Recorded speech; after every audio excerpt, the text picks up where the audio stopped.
بسم اللہ الرحمن الرحیم رب اشرح لی صدری ویسر لی امری واحلل عقدۃ من لسانی یفقہوا قولی۔ عزیز طلباء، آج کا لیکچر اردو کی سال اول کی کتاب کا پہلا نثری سبق ہے، اسوہ حسنہ صلی اللہ علیہ وآلہ وسلم۔ اس سبق کے مصنف کا نام سید سلیمان ندوی ہے۔ جیسا کہ میں نے اپنے گزشتہ لیکچرز میں یہ بات کہی کہ کسی بھی تحریر کو سمجھنے کے لیے ضروری ہے کہ اس کے لکھنے والے، خواہ وہ مصنف ہو، اگر نثر لکھے گا، اگر شاعری ہے تو اس کے شاعر کی سوچ، اس کے ماحول، جس ماحول میں وہ رہتا ہے، اور اس کے انداز تحریر کے بارے میں پتہ ہونا ضروری ہے۔ تو تھوڑا سا تعارف سید سلیمان ندوی، جو کہ اس سبق اسوہ حسنہ صلی اللہ علیہ وآلہ وسلم کے مصنف ہیں، نثر نگار ہیں۔ سید سلیمان ندوی ایک بہت بڑے عالم، محقق، مورخ اور نثر نگار ہیں۔ مورخ کہتے ہیں تاریخ لکھنے والا۔ سید سلیمان ندوی مولانا شبلی نعمانی کے شاگرد رہے ہیں، اور سید سلیمان ندوی کا اہم کارنامہ انہوں نے اپنے استاد شبلی نعمانی کی شروع کی ہوئی کتاب سیرت النبی، جو کہ شبلی نعمانی اپنی زندگی میں مکمل نہیں کر سکے، سلیمان ندوی نے اس کی تکمیل کی۔ اس کے علاوہ ان کی دوسری تصانیف میں سیرت عائشہ صلی اللہ علیہ وآلہ وسلم، خطبات مدراس، مقالات شبلی، مکاتیب شبلی، عرض القرآن وغیرہ شامل ہیں۔ یہ جو سبق ہے اسوہ حسنہ صلی اللہ علیہ وآلہ وسلم، یہ کتاب سیرت پاک پر ان کے کچھ لیکچرز کا مجموعہ ہے، جو کہ انہوں نے مدراس میں اسلامی اور تعلیمی انجمن کی دعوت پر 1925 میں دیے تھے۔ اسوہ حسنہ صلی اللہ علیہ وسلم کی تشریح شروع کرنے سے پہلے، جیسے میں نے کہا کہ ان کے اسلوب یا انداز تحریر کے بارے میں آپ کو پتہ ہونا ضروری ہے۔ تو سید سلیمان ندوی کا انداز، لکھنے کا انداز مورخانہ ہے۔ جس طرح مورخ تاریخ لکھنے والا لکھتا ہے، اس طرح کا ان کا انداز ہے۔ وہ اپنی تحریر میں زبان کی صحت اور فصاحت کا خیال کرتے ہیں۔ ان کا زاویہ نظر بالعموم تاریخ لکھنے والوں کی طرح ہوتا ہے، اور ان کی تحریروں کا خاصہ ان کی علمی متانت ہے۔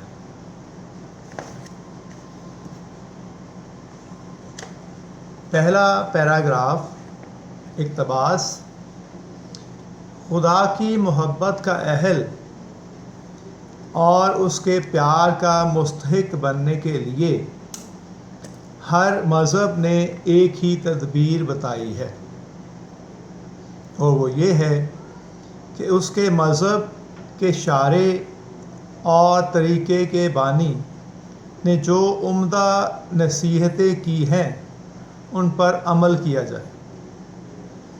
تو سید سلیمان ندوی کا لکھنے کا مطلب یہ ہے، مقصد یہ ہے کہ اگر ہم یہ چاہتے ہیں کہ خدا تعالیٰ کی محبت کو حاصل کریں، اور خدا تعالیٰ ہمیں عزیز سمجھے، ہم سے محبت کرے، ہم اس قابل ہو جائیں کہ اللہ تعالیٰ کی نظر میں ہم اس کے محبت کے اہل ہو جائیں، تو اس کا طریقہ ہے کہ ہر مذہب، جتنے بھی مذاہب گزرے ہیں اسلام سے پہلے، جو بھی آسمانی کتابیں اتری ہیں ان کو ماننے والے، جس میں انجیل ہے، توریت ہے، زبور ہے، یہ آسمانی صحیفے جو قرآن پاک سے پہلے نازل ہوئے، ان کے ماننے والے، ان سب کے ایک ہی تدبیر بتائی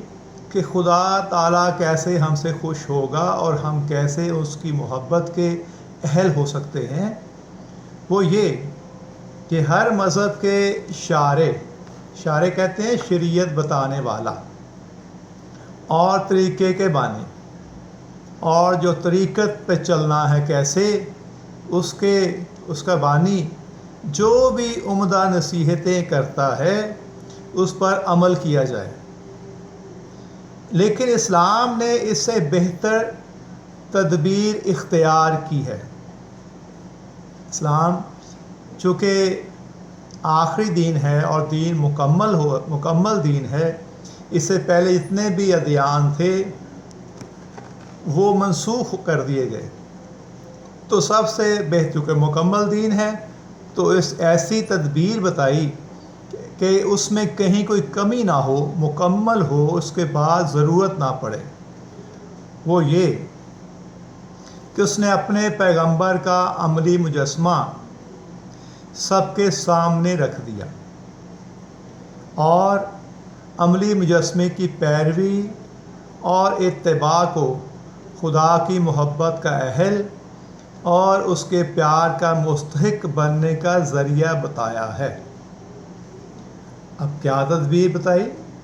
پیغمبر اسلام صلی اللہ علیہ وآلہ وسلم جو سب انبیاء کے سردار ہیں، جن پر دین کی تکمیل ہوئی ہے، ان کا عملی مجسمہ سب کے سامنے، سب سے مراد یہاں پہ کہ قیامت تک کے لوگوں کے لیے، جتنے بھی لوگ اس دنیا میں، انسان اس دنیا میں آئیں گے یا موجود ہیں یا آ چکے ہیں، وہ سب کے لیے ان کا ایک عملی مجسمہ مطلب کہ جو عوامل حضور صلی اللہ علیہ وسلم نے خود کر کے بتائے ہیں وہ سب کے سامنے رکھ دیے۔ اس میں یہ کہا کہ جو عملی مجسمہ آپ لوگوں کے سامنے ہے، ان کی پیروی کرو، اور اتباع کا مطلب بھی اطاعت ہے، تقلید ہے، کہ پیروی اور اتباع کو خدا کی محبت کا اہل اور اس کے پیار کا مستحق بننے کا ذریعہ بتایا ہے، کہ اور کوئی ذریعہ نہیں ہے، کیونکہ یہ دنیا اللہ تعالیٰ نے اپنے پیارے محبوب حضرت محمد صلی اللہ علیہ وسلم کی محبت میں بنائی ہے، اور یہ شرط عائد کر دی کہ جو بھی اس کے محبوب نبی کی اطاعت کرے گا وہی کامیاب ہوگا۔ اور یہ بھی کہا کہ نبی صلی اللہ علیہ وسلم کی اطاعت دراصل اللہ تعالیٰ کی اطاعت ہے۔ جو بھی نبی صلی اللہ علیہ وسلم کے بتائے ہوئے اصولوں پر چلے گا، بتائی ہوئی باتوں پر عمل کرے گا، ان کے جو عمل انہوں نے کر کے بتائے ہیں اس کے مطابق زندگی گزارے گا، تو وہ سمجھو کہ اس نے اللہ کی بات مانی، اللہ کی اطاعت کی، اور وہ اللہ کے پیار کا مستحق ہو جائے گا۔ اب عملی مجسمہ کوئی ایک دو شعبوں کے لیے نہیں، زندگی کے ہر شعبے میں عمل کر کے بتا دیا۔ حضرت محمد صلی اللہ علیہ وسلم نے 40 سال لوگوں میں رہ کر اپنے عمل سے ان کو تعلیم دی۔ یہ بھی ہو سکتا تھا کہ نبی صلی اللہ علیہ وسلم کے پیدا ہوتے ہی اللہ تعالیٰ اس بات کا انتظام کرتے پھر لوگوں کو بتایا جاتا ہے کہ نبی پیدا ہوا ہے، آخری نبی، لیکن نہیں، پہلے عمل بعد میں نصیحت۔ تو صلی اللہ علیہ وسلم نے، حضرت محمد صلی اللہ علیہ وسلم نے 40 سال لوگوں میں رہ کر اس کے بعد نبوت کا اللہ کے حکم کے مطابق اعلان کیا۔ اب 40 سال میں جتنے بھی عوامل کیے، کیسے زندگی گزاری، اس میں خاندانی زندگی، اس میں کاروبار، اس میں تجارت، رشتہ داروں کے ساتھ سلوک، ہمسایوں کے ساتھ سلوک، مسافروں کے ساتھ سلوک، بیماروں کے ساتھ برتاؤ، جانوروں کے ساتھ سلوک وغیرہ وغیرہ، سارے عوامل کر کے بتائے۔ اور پھر اللہ نے کہا کہ اب تم اپنی نبوت کا اعلان کرو اور میرے پیغام توحید کی تبلیغ کرو۔ چنانچہ اسلام میں 2 چیزیں ہیں، کتاب اور سنت۔ کتاب سے مراد قرآن مجید اور سنت سے مراد وہ تمام عوامل جو حضور صلی اللہ علیہ وسلم نے اپنی زندگی میں عمل کر کے بتا دیے۔ کتاب سے مراد خدا کے احکام ہیں جو قرآن مجید کے ذریعے سے ہم تک پہنچے ہیں، اور سنت جس کے لغوی معنی راستے کے ہیں، وہ راستہ کہ جس پر پیغمبر اسلام صلی اللہ علیہ وسلم خدا کے احکام پر عمل کرتے ہوئے گزرے۔ تو یہاں پہ سید سلمان ندوی کے کہنے کا مطلب یہ ہے کہ 2 چیزیں، پہلی کتاب یعنی قرآن مجید جو اللہ تعالیٰ نے حضرت محمد صلی اللہ علیہ وسلم پر نازل کی، اور کیسے نازل کی؟ فرشتے کے ذریعے وحی آتی تھی، اور وہ وحی حضرت محمد صلی اللہ علیہ وسلم صحابہ کرام کے سامنے دہرایا کرتے تھے، اور کچھ صحابہ اس کو یاد کر لیتے، اور بہت سے حضور صلی اللہ علیہ وسلم کے حکم سے اس من و ان لکھ لیتے۔ تو وہ جو وحی ان پہ نازل ہوتی تھی، قرآن وہی کا مجموعہ ہے، وہ تمام جو اللہ تعالیٰ نے وحی نازل کی وہ صحابہ کرام لکھتے رہے اور وہ قرآن بن گیا۔ اور سنت جس سے لغوی معنی راستے کے ہیں، راستہ بتایا کہ زندگی گزارنے کا صحیح راستہ، اس پہ چل کے آپ دنیا اور آخرت دونوں میں کامیاب ہو سکتے ہیں، وہ راستہ کہ جس پر پیغمبر اسلام صلی اللہ علیہ وسلم خدا کے احکام پر عمل کرتے ہوئے گزرے۔ تو اللہ تعالیٰ نے اپنی محبت کا اہل اس کو بنایا ہے کہ جو حضرت محمد صلی اللہ علیہ وسلم کی سنت پر عمل کرے گا وہ خدا کی محبت کا اہل بنے گا، یہ شرط عائد کر دی۔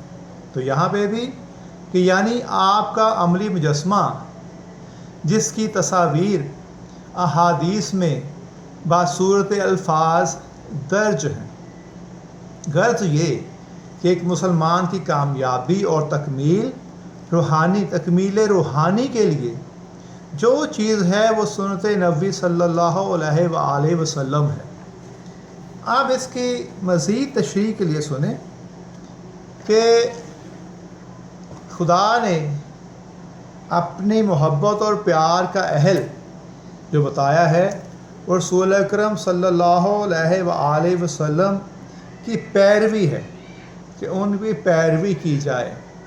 آپ جو کہا کہ کتاب اور سنت، تو کتاب ایسی ہے جو ایک مکمل کتاب ہے، اور اس کے بارے میں کہا جاتا ہے کہ یہ ایک مکمل ضابطۂ حیات ہے، ایک مکمل ضابطۂ حیات ہے کہ زندگی کا ہر پہلو، ہر شعبہ اس میں درج ہے، اس میں رہنمائی شامل ہے۔ قرآن وہ کتاب ہے کہ قیامت تک کے آنے والے حالات، جتنے بھی حالات انسان پر آ سکتے ہیں، وہ سب کے سب اس میں بیان ہوئے ہیں۔ اور دوسری طرف گزشتہ قومیں جو قومیں گزر چکی ہیں اس دنیا میں مسلم انبیاء کے اعتبار میں، ان قوموں کے تذکرے بھی موجود ہیں تاکہ ہم ان کو پڑھ کے اس سے ہم عبرت حاصل کر سکیں، اور انسانی زندگی کے تمام معاملات اور احکامات بھی موجود ہیں۔ ایسی کتاب جو ایک مکمل الہامی صحیفہ ہے اور حضرت محمد صلی اللہ علیہ وسلم پر نازل ہوئی، اور اس کتاب کی حفاظت کا ذمہ اللہ تعالیٰ نے اپنے اوپر لے لیا۔ اور دوسرا جو کہا کہ سنت، کہ اسلامی شریعت میں قرآن مجید کے بعد دوسرا بنیادی ماخذ سنت ہے۔ لفظ سنت کے معنی راستے کے ہیں، اور وہ راستہ کہ جس پر حضرت محمد صلی اللہ علیہ وسلم اللہ کے حکم کے مطابق چلے اور اپنی زندگی گزاری، اور لوگوں کو ہر حالت سے گزر کر ان کی رہنمائی کی کہ قیامت تک کے مسلمان، قیامت تک کے انسان، وہ مسلمان ہے یا نہیں، وہ اسے رہنمائی حاصل کر سکے۔ اور آپ صلی اللہ علیہ وسلم نے زندگی میں جو کچھ کر کے بتایا اس کی تاکید بھی کی۔ اب جو کہا سید سلمان ندوی نے کہ عملی نمونہ جس کی تصاویر احادیث میں بصورت الفاظ درج ہیں، وہ سب احادیث مانی جاتی ہیں۔ جو بھی اقوال حضرت محمد صلی اللہ علیہ وسلم نے کہے، وہ الفاظ کی شکل میں تحریری صورت میں ہمارے پاس موجود ہیں، اور وہ احادیث ہیں۔ اور یہاں پہ ایک بات حضرت محمد صلی اللہ علیہ وسلم نے ان احادیث کی اتھینٹسٹی کے لیے یہ کہہ دیا کہ وہ احادیث جو قرآن سے ٹیلی نہ کریں ان کو دیوار پہ دے مارو۔ یہ بھی کہہ دیا کہ وہ احادیث، ایسے میرے اقوال جو تم سمجھو کہ وہ قرآن مجید کے احکامات سے ٹکراتے ہیں، اس کو حدیث مت مانو۔ اور پھر یہ کہ احادیث وہ تصاویر ہیں جن میں آپ صلی اللہ علیہ وسلم نے، آپ صلی اللہ علیہ وسلم کا قول و عمل الفاظ کی صورت میں موجود ہے، تو جن کے بارے میں آپ نے فرمایا کہ ان کو تھامے رہو تو فلاح پاؤ گے۔ قرآن اور اپنی سنت کے بارے میں کہا کہ ان کے تھامو رہو، ان کو تھامے رہو اور تم فلاح پاؤ گے۔ اور اللہ تعالیٰ نے قرآن میں بھی بتایا کہ اللہ کی رسی کو مضبوطی سے تھامے رہو اور تفرقہ میں نہ پڑو۔ اب وہ رسی کون سی ہے؟ اس سے مراد قرآن مجید ہے اور اس کے محبوب نبی صلی اللہ علیہ وسلم کی سنت اور احادیث ہیں، کہ ان کے مطابق تھامے رہو کا مطلب ہے کہ ان کے مطابق اپنی زندگی گزارو اور تفرقہ میں نہ پڑو، پھر تمہاری زندگی میں مشکلات نہیں آئیں گی۔ اور قرآن کے ساتھ جو سنت کا ذکر کیا ہے سید سلمان ندوی نے، وہ یہ کہ سنت کا اندازہ اس بات سے بھی لگایا جا سکتا ہے کہ خود قرآن کی وضاحت ہے، جو عمل کر کے بتایا وہ قرآن کی، جیسے کہ یہاں پہ ایک حوالہ لکھ سکتے ہیں کہ حضرت عائشہ رضی اللہ عنہا سے کسی نے سوال کیا کہ آپ صلی اللہ علیہ وسلم کا کردار کیسا تھا، تو آپ نے کہا کہ آپ مجسم قرآن تھے، آپ مجسم قرآن تھے۔ قرآن تیری شکل میں ہے، لیکن آپ نے اپنے عمل سے جو کچھ کر کے بتایا وہ سب قرآن کی وضاحت اور قرآن کی تشریح ہے۔ تو اللہ تعالیٰ نے اپنی محبت کا اہل اسی کو بتایا ہے جو کہ حضور صلی اللہ علیہ وسلم کی پیروی اور اطاعت کرے گا۔ دوسرا پیراگراف اس کے ساتھ شروع کرتے ہیں۔ وہ تمام اشخاص جو کسی مذہب کے حلقہ اطاعت میں داخل ہوں، ناممکن ہے کہ وہ کسی ایک ہی صنف انسانی سے تعلق رکھتے ہوں۔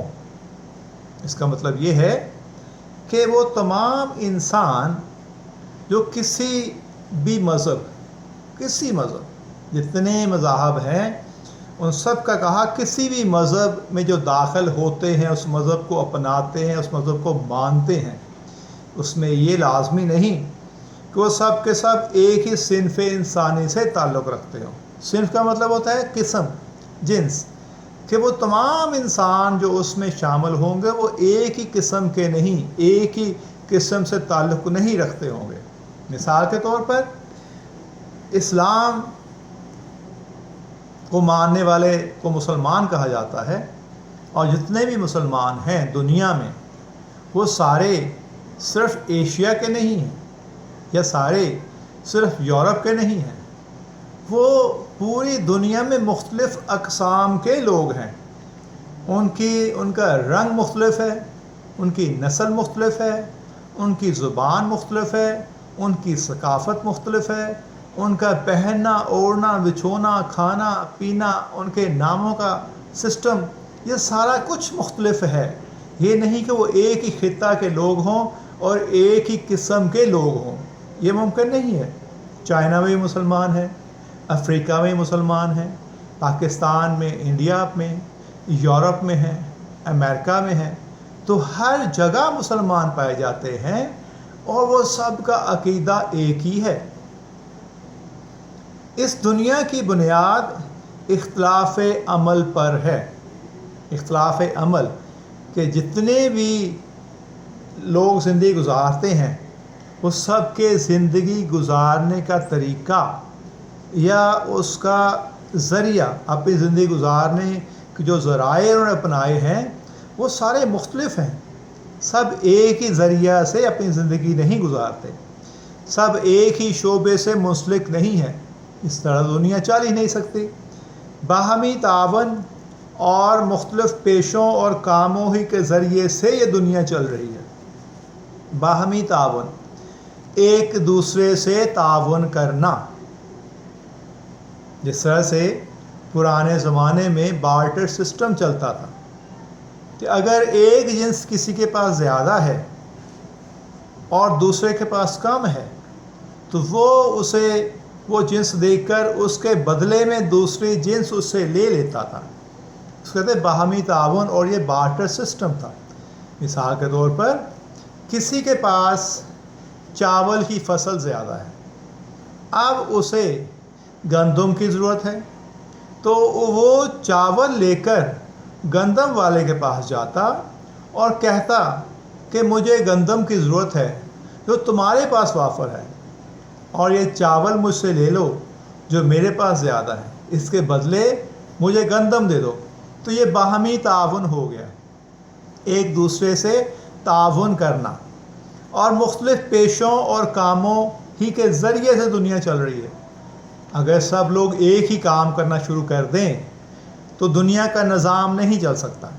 مثال کے طور پہ سب لوگ اگر کاشتکاری شروع کر دیں تو پھر وہ جو کاشت کی ہوئی فصل ہے اس کو آگے مارکیٹ کون پہنچائے گا، وہاں سے لوگوں تک کون پہنچائے گا؟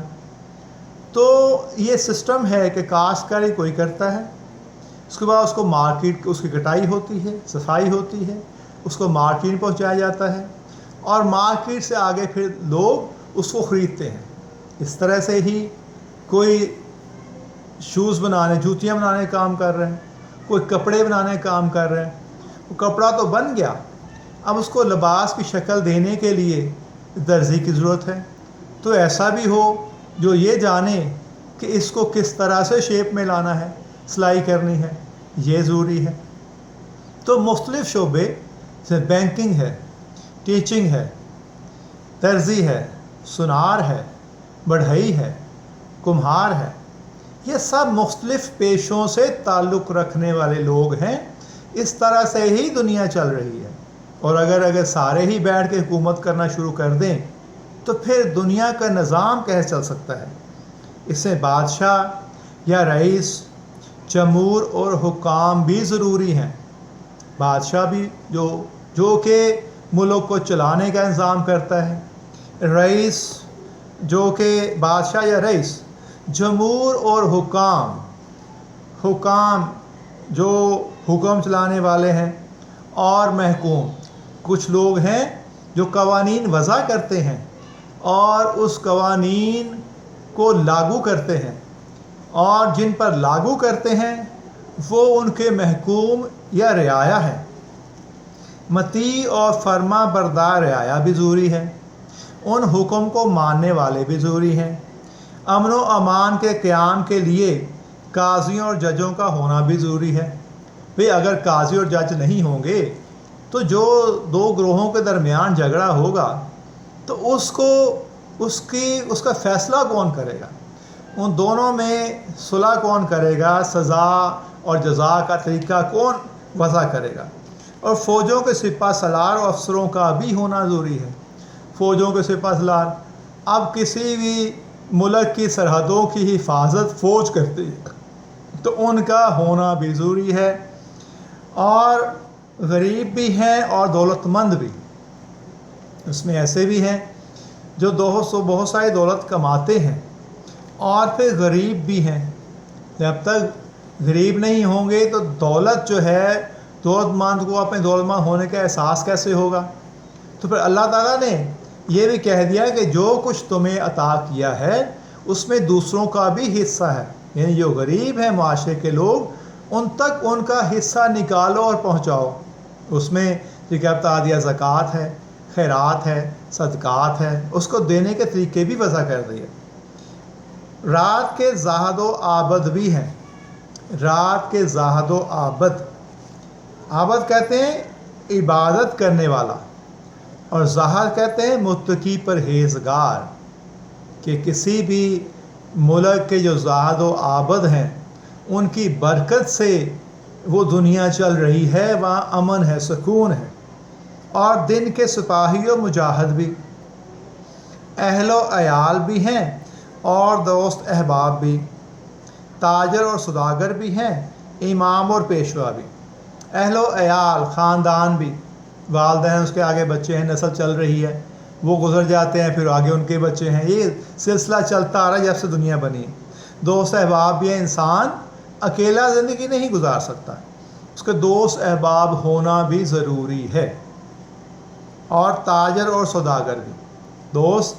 حضرت علی کرم اللہ وجہہ نے ایک جگہ فرمایا کہ تمہارے دوست کم ہوں لیکن اچھے ہوں، اور یہ فرمایا کہ غریب وہ نہیں، امیر وہ نہیں کہ جس کے پاس مال و دولت بہت زیادہ ہے، بلکہ امیر وہ ہے جس کے پاس اس کے اچھے دوست ہیں۔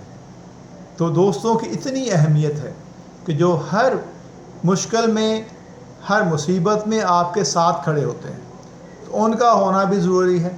تاجر اور سوداگر کا ہونا بھی ضروری ہے۔ اور امام اور پیشوا بھی، امام بھی جو امامت کرتے ہیں اور ان کے پیچھے پیشوا بھی۔ غرض اس دنیا کا نظم و نسق مختلف اصناف کے وجود اور قیام پر ہی موقوف ہے، انحصار کرتا ہے، اس پر منحصر ہے، اس پر بھروسہ کیا جا سکتا ہے۔ تو دنیا کا نظم و دنیا کا انتظام جو ہے وہ مختلف اقسام کے وجود اور قیام پر ہی منحصر ہو سکتا ہے، اور ان تمام اصناف کو اپنی زندگی کے لیے عملی مجسمے اور نمونے کی ضرورت ہے۔ اب ان تمام امور سے گزرنے کے لیے کوئی نہ کوئی عملی مجسمہ ہمیں ضرورت ہے، اور وہ اللہ تعالیٰ نے انتظام کیا حضرت محمد صلی اللہ علیہ وسلم کے عملی مجسمے کو ہمارے سامنے رکھ کر، سنت کی شکل میں۔ اسلام ان تمام انسانوں کو سنت نبی صلی اللہ علیہ وسلم کے اتباع کی دعوت دیتا ہے۔ تو اسلام نے یہ دعوت دی، سب کو یہ انتظام کر دیا، اور ساتھ یہ شرط عائد کر دی کہ اللہ کی محبت کا اہل اور پیار کا مستحق بننے کے لیے ضروری ہے کہ حضرت صلی اللہ علیہ وسلم کے بتائے ہوئے عمل اور اقوال پر عمل کیا جائے، پھر ہی اللہ کی محبت کا اہل ہو سکتا ہے۔ تو یہ تھا بیٹا آج کا لیکچر، باقی انشاءاللہ پھر بات ہوگی۔ اللہ حافظ۔